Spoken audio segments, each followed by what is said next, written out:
Students, welcome you all in our classes provided by Indian Public School. Here is Anjali to teach you social science. हाँ जी, जैसे कि हम लोग हमारे जो चैप्टर की दोबारा से रिवीजन कर रहे हैं आपके टेस्ट के लिए, ठीक है। अभी तक हमने क्या पढ़ लिया, गवर्नमेंट का मीनिंग क्या होता है, ठीक है, उसके फंक्शंस क्या हैं, हमारी इंडिया में कौन सी गवर्नमेंट है और कितने टाइप की गवर्नमेंट हो सकती है, ठीक है। और उसके बाद जो हमारी इंडिया की गवर्नमेंट है लाइक डेमोक्रेसी है, हमने उसके फीचर्स पढ़े थे, ठीक है। आज हमने लास्ट फीचर ये पढ़ा था कि सभी को एक जैसा वोट देने का अधिकार है, मतलब जो 18 साल के लोग व्यक्ति हैं, ठीक है, चाहे पुरुष हैं, महिलाएं हैं, गरीब हैं, अमीर हैं, सबको क्या है वोट देने का अधिकार है, ठीक है। लेकिन ये भी पढ़ा था कि जो ये अधिकार है पहले नहीं था, मतलब जो महिलाएं थी, जो गरीब लोग थे और कुछ अनएजुकेटेड लोग थे, उनको क्या है वोट देने का अधिकार नहीं था, ठीक है। फिर बाद में क्या है धीरे धीरे ये अधिकार उनको मिले। ये नहीं है कि बहुत आसानी से मिले, उनको उसके लिए बहुत कठिन रास्ता तय करना पड़ा, बहुत कठिनाइयों से होकर गुजरना पड़ा, कुछ मूवमेंट्स चलाए, यानी कि आंदोलन चलाए, उसकी वजह से क्या है इनको ये राइट मिल पाया। आज हम उनमें से कुछ आंदोलन के बारे में पढ़ेंगे और आप इन आंदोलन के बारे में सब कुछ ध्यान से पढ़िएगा, क्योंकि इनमें से भी क्वेश्चन बन सकते हैं, राइट। कौन सा मूवमेंट कब चला, क्या नाम था उसका, वो किस चीज़ के लिए था, ठीक है, कहाँ पर चलाया गया था, इस टाइप से। तो आई जस्ट होप आप ध्यान से इसको पढ़ेंगे, ठीक है। हाँ जी, ये कहता है द सफ्रोगेट मूवमेंट। सफ्रोगेट क्या होता है कि मत देने के लिए अधिकार मांगना, ठीक है। तो ये कहता है कि वुमेन्स का सफ्रोगेट मूवमेंट क्या था। ये कहता है कि जो सफ्रोगेट मूवमेंट था, ये क्या है महिलाओं के द्वारा चलाया गया एक मूवमेंट था, जो कि यूरोप और यूएसए में चलाया गया था। कहाँ चलाया गया था? यूरोप और यूएसए में, ठीक है। सफ्रोगेट का लिटरल मीनिंग क्या होता है कि राइट टू वोट, यानी कि वोट देने का अधिकार मांगना, ठीक है। पहले क्या था, जो महिलाएं थी और गरीब लोग थे उनको वोट देने का अधिकार नहीं था, क्योंकि कुछ स्टेरियोटाइप्स थी। स्टेरियोटाइप्स का मतलब कि रूढ़िवादी सोच थी, और कुछ क्या था, डिस्क्रिमिनेशन था उनके बीच में, ठीक है, जिसके कारण क्या था उनको ये राइट नहीं दिया गया था। वो किस टाइप का स्टेरियोटाइप था कि ये माना जाता था कि जो महिलाएं हैं वो फिजिकली और मेंटली वीक हैं, मतलब वो मेंटली इतना सोच नहीं पाती। जब वो सोच ही नहीं पाती तो वो क्या डिसाइड करेंगे कि हमारे लिए कौन सा लीडर सही है, ठीक है। तो इसीलिए क्या है उनको वीक समझा जाता था मेंटली, और उनको क्या है राइट नहीं दिया गया था वोट का। फिर क्या हुआ 1848 में अमेरिका में, कब? 1848 में अमेरिका में, और ब्रिटेन में 1870 में, ठीक है। वहाँ पर क्या हुआ, फर्स्ट क्या हुआ, ये मूवमेंट स्टार्ट हुआ, ये सफ्रोगेट मूवमेंट स्टार्ट हुआ।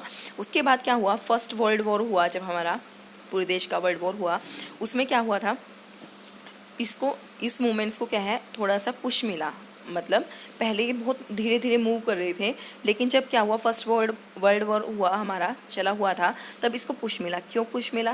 क्योंकि उस टाइम जब वार था, जो पुरुष थे घर के, वो तो लड़ाई करने के लिए चले गए थे, ठीक है। अब वुमेन्स ही क्या सारे डिसीजंस लेती थी, ठीक है। तो उन्होंने क्या किया, अब वो डिसीजन लेने लगी तो उनको पता चल गया कि हम लोग वीक नहीं हैं, ठीक है। तो उन्होंने रैली निकालनी स्टार्ट की, जुलूस निकालने स्टार्ट किए, स्ट्राइक्स की, मतलब हड़ताल की, ठीक है। इस तरीके से उन्होंने वोट देने के अधिकार के लिए बहुत सारे आंदोलन किए। और फिर क्या हुआ, उनको उनमें से कईयों को तो क्या किया गया था, जेल में भी डाला गया था कि वो ऐसा क्यों कर रही हैं, लेकिन फिर भी उन्होंने पीछे कदम नहीं हटाया। उसके बाद इसका रिजल्ट परिणाम यह निकला कि न्यूजीलैंड में 1893 में, ऑस्ट्रेलिया में 1902 में, और अमेरिका में 1920 में, और लंदन में यूके में 1928 में ये अधिकार दे दिया गया, ठीक है। ये कहता है, लेकिन जो इंडिया है उसमें क्या है, आपने जब फर्स्ट जनरल इलेक्शन हुए 1952 में, तभी से क्या है यूनिवर्सल एडल्ट फ्रेंचाइजी का ये जो रूल है पहले से ही अपनाया हुआ था, उसमें नहीं किया गया। हमारे इंडिया में कोई मूवमेंट नहीं दिया गया था इस चीज़ के लिए।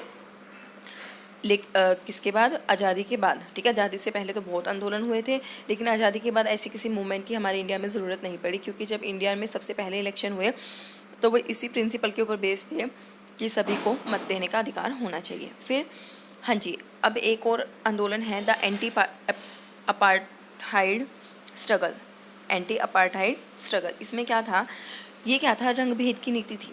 इसमें क्या होता था कि जो लोग गोरे थे उनको कालों से अलग किया जाता था, मतलब उनके रंग के आधार पर उनके साथ भेदभाव किया जाता था, ठीक है।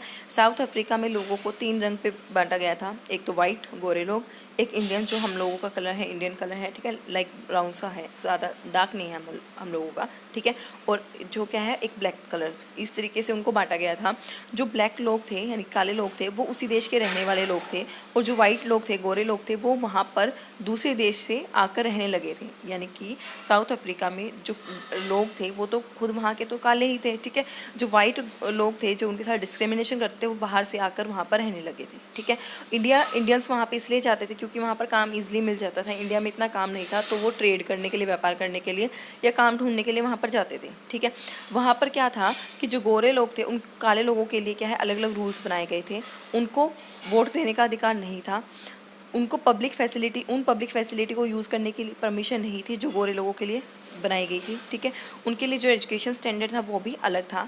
उनके लिए हॉस्पिटल्स, एम्बुलेंस, ट्रेन, बसेस, जो भी चीज़ें थी वो सब क्या है, गोरे लोगों और काले लोगों के लिए अलग अलग थी। जो उस कंट्री की बेस्ट लैंड थी वो वाइट लोगों के लिए प्रिजर्व करके रखी हुई थी, ठीक है। और जो बेकार सी लैंड थी, मतलब ज़्यादा अच्छी नहीं थी, उसको क्या है, काले लोगों को दी गई थी, ठीक है। ये कहता है the blacks and colour people were force to learn. हाँ जी, जो ब्लैक और वाइट से अलग लोग थे, ठीक है, उनको धक्के से कहा जाता था कि आपको अफ्रीकन्स पढ़नी है। क्यों? क्योंकि वो क्या है, उनकी खुद की लैंग्वेज थी वाइट लोगों की, इसलिए उनको कहा गया कि आप लोग भी पढ़िए, ठीक है। फिर क्या हुआ, ये जो नीति थी 1970 में, इसके खिलाफ क्या हुआ, आवाज़ उठाई गई, ठीक है। और इस प्रैक्टिसेस जो ये नीति चली हुई थी इसको ख़त्म करने की मांग की गई, ठीक है। फिर उस टाइम क्या हुआ था कि नेल्सन मंडेला वहाँ के प्रेसिडेंट थे, उन्होंने अफ्रीकन नेशनल कांग्रेस की स्थापना की, मतलब the African national Congress under the leadership of Nelson Mandela. उन्होंने इसके खिलाफ क्या किया, स्ट्रगल किया। हाँ जी, नेल्सन मंडेला थे, उन्होंने क्या है, इसके खिलाफ स्ट्रगल किया। फिर 1991 में FW क्लर्क, हाँ जी, पूरा नाम थोड़ा सा दिख नहीं रहा है तो आप अपनी बुक में देख लीजिएगा, ठीक है। उन्होंने क्या है, इसके खिलाफ लॉ बना दिया और इसको बिल्कुल ख़त्म कर दिया। ये जो रंगभेद की नीति थी इसको ख़त्म कर दिया। फिर 1994 में फिर वहाँ पर क्या है, डेमोक्रेसी पूरी तरीके से एस्टेब्लिश हुए, और उस टाइम नेल्सन मंडेला वहाँ के क्या हुए, प्रेसिडेंट बने फर्स्ट, जब क्या है पूरी तरीके से डेमोक्रेसी वहाँ पर आ गई। उसके बाद क्या, नेल्सन मंडेला वहाँ के प्रेसिडेंट बने। आई जस्ट होप आपको समझ आया होगा, ठीक है। उसके बाद अब इंडिया के बारे में पढ़ते हैं। इंडिया क्या है, इंडिपेंडेंट कंट्री है, ठीक है। वहाँ पर भी डिस्क्रिमिनेशन हुआ था, कब हुआ था, लेकिन इंडिपेंडेंस से पहले हुआ था, ठीक है। वहाँ पर इंडिपेंडेंस क्या था कि कुछ ही जो अमीर लोग थे उनको वोट देने का अधिकार था। हमारी इंडिपेंडेंस से पहले कुछ ही लोगों को अधिकार था, ठीक है। उसके बाद फिर हमारे जो ग्रेट लीडर थे गांधी जी, उन्होंने इसका बहुत बुरी तरीके से विरोध किया, क्योंकि उन्होंने कहा कि ये तो पक्षपात की नीति है। गांधी जी ने इसलिए ऐसा कहा क्योंकि सभी इंडियन को क्या है, वोट देने का अधिकार नहीं था, कुछ ही जो लोग थे वही वोट देते थे। तो उन्होंने कहा कि थोड़े से लोग इतने सारे लोगों का भाग्य कैसे डिसाइड कर सकते हैं। हाँ जी, 25 लोग वोट दे रहे थे, 75 लोग वोट नहीं दे रहे थे, तो उन्होंने कहा कि 25 लोग मिलकर बाकी 75 लोगों का जो भाग्य है वो कैसे डिसाइड कर सकते हैं, ठीक है। जो वर्कर हैं हमारे इंडिया के, वो दिन रात काम करते हैं, और ये उनकी कोई क्राइम थोड़ी है कि वो गरीब हैं, ठीक है। तो इसलिए उन्होंने कहा कि इनको भी वोट देने का अधिकार होना चाहिए, क्योंकि इन सब की भी अपनी प्रॉब्लम है। ये अपनी प्रॉब्लम को तभी बता पाएंगे जब इनका कोई लीडर हमारी गवर्नमेंट में होगा, ठीक है। तो इसलिए कहा कि अगर इंडिया में आप पूरी तरीके से डेमोक्रेसी लाना चाहते हैं तो इसके लिए आपको गरीबों को और वुमेंस को क्या है, वोट देने का अधिकार देना चाहिए, ठीक है। क्योंकि क्या है, 75% जो हमारी इंडिया की पॉपुलेशन है वो गरीब हैं, ठीक है, और महिलाएं भी उनमें इंक्लूड हैं, ठीक है। तो केवल 25% लोग इन सभी लोगों का भाग्य डिसाइड नहीं कर सकते, इसलिए क्या है, आपको इन लोगों को भी वोट देने का अधिकार देना चाहिए। हाँ जी, ये मूवमेंट से रिलेटेड क्वेश्चन जरूर आएंगे, ठीक है। कौन सा मूवमेंट कहाँ चला, कब इसकी स्थापना हुई, कब ये शुरू हुए, कब वहाँ पर फिर उनको अधिकार दिया गया, ठीक है। ये डेट्स आपको लर्न होनी चाहिए, ठीक है, और किसने स्टार्ट किया था, ठीक है। तो हम आई होप आपको समझ भी आए होंगे और लर्न भी हो जाएंगे, आप इनको रीडिंग करते रहिएगा, ठीक है। तो मिलते हैं हमारे नेक्स्ट क्लास में, तब तक के लिए स्टे सेफ, स्टे हेल्दी।